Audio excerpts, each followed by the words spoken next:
WhatsApp ভাই brother, সবাই কেমন আছো? আশা করি আল্লাহর রহমতে অনেক ভালো আছো। আজকে আমি আপনাদেরকে দেখাবো এই ধরনের একটি ইমেজ কিভাবে আপনারা এই ধরনের রূপান্তর করবেন। আজকের ভিডিওটি যদি সম্পূর্ণ দেখেন তাহলে আপনি এই ধরনের একটি ফটো এডিটিং করতে পারবেন। লেট গেট স্টার্টেড মাই টুডেজ ভিডিও। আমরা সরাসরি মোবাইল স্ক্রিনে চলে আসছি। মোবাইল স্ক্রিনে চলে আসার পরে আমরা আমাদের ফোনে হাইপিক অ্যাপটা আমরা প্লে স্টোর থেকে ডাউনলোড করে নিব। হাইপিক অ্যাপটা ডাউনলোড করার পরে এখানে আমাদের একটা ফার্স্ট টাইম কাজ হচ্ছে, যে ফটোটা আমরা এখান থেকে এডিট করতে চাচ্ছি সেই ফটোটা এখান থেকে আমরা ইনপুট করে নিব আমার গ্যালারি থেকে। আমি এটা এখান থেকে অ্যালাউ অপশনে ক্লিক করে আমার ফটোটা আমি এখান থেকে ইনপুট করে নিচ্ছি। আমি যেমন এই ফটোটা দিয়ে আপনাদেরকে আজকে এক্সাম্পল দেখাবো কিভাবে একটি ব্যাকগ্রাউন্ড চেঞ্জ করতে হয়।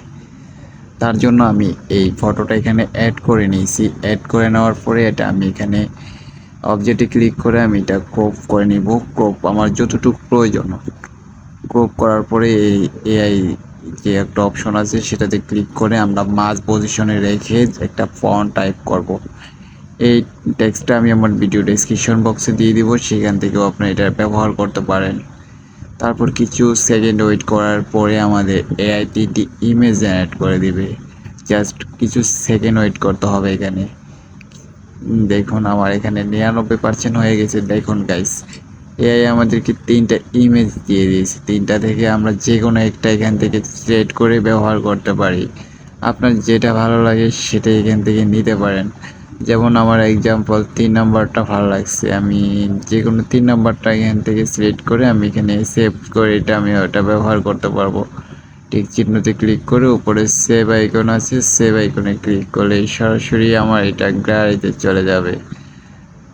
দেখুন গ্যালারিতে চলে গেছে। আজকের ভিডিওটা যদি আপনার ভালো লাগে বা আপনার হেল্পফুল হয়ে থাকে তাহলে অবশ্যই আমার চ্যানেলটি সাবস্ক্রাইব করবেন। আর ভাই ছোট চ্যানেল বোঝেন তো, যদি সাবস্ক্রাইব আর না করেন তাহলে কখনোই কিছু করা সম্ভব না। অবশ্যই আমার চ্যানেলটি সাবস্ক্রাইব করবেন। ধন্যবাদ সবাইকে। আল্লাহ হাফেজ।